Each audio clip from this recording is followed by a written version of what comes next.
What does it mean to be a solo female traveler? The obvious answer would be that it's a woman traveling alone, but that's wrong. I'm Karina, and I'm the founder of She Is Not Lost, which is a community that celebrates and inspires female travelers.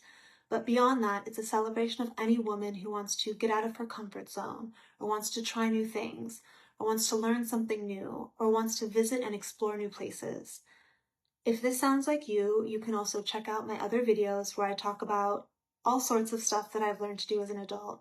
But if you're just here to connect about solo travel, then enjoy this video because you're already in the right place. So what did I mean when I said that the phrase solo female traveler doesn't mean a woman traveling alone?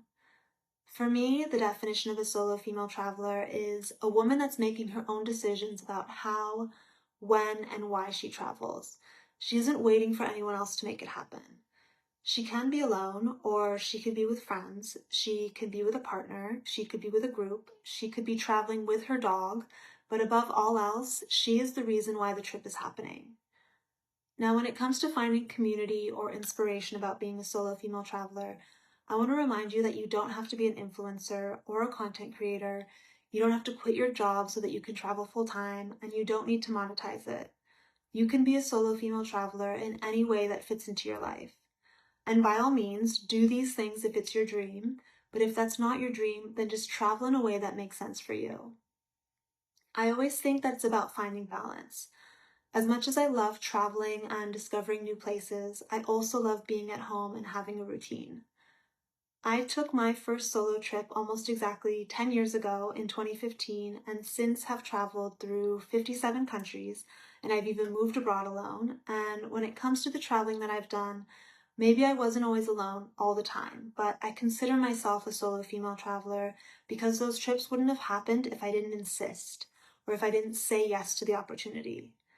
And throughout this last decade, I've also noticed my habits and my preferences for travel have changed. During some periods of my life, I'm driven to see as many places as possible, and I want to jump around and tick places off my list and do things that I've never done before. And in other periods of my life, like right now, I value taking my time and slowing down and not rushing myself, and even going back to some places that I've been to before and that I loved. So whether you're one of these types of travelers or you're somewhere in between, it's all great. It's all valid. Or even if you're just getting started, or you're toying with the idea, or you're thinking about someday taking the leap to become a solo traveler, then that is truly amazing. I think the most important thing, if you want to get started as a solo female traveler, is to know that you're not alone. You're being cheered on by me, you're being cheered on by women around the world that are doing it, and by the women that have done it, and by the women that want to do it.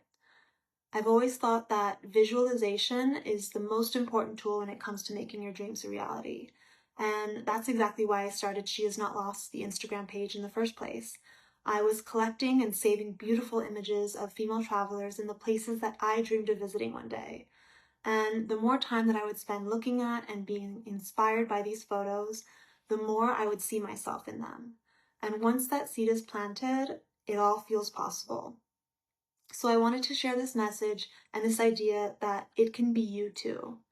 And when I share these photos of women traveling in every corner of the globe, maybe for you it's in a destination that you've never heard of, or maybe the photo is in your hometown and it's a place that you've passed by hundreds of times. I hope either way, maybe it offers a new perspective or a reminder that there's magic and beauty to be found everywhere, as long as you take a moment to pause and appreciate it. So whether you're just getting started, or you've been traveling solo for a long time, or maybe you've been a solo traveler forever and you didn't even realize it, you were just the one that was making travel possible for everyone around you. You were the one making arrangements for your family. You were the one making the decisions and telling your partner where you're going next. Or maybe you're the one carrying everyone's passport.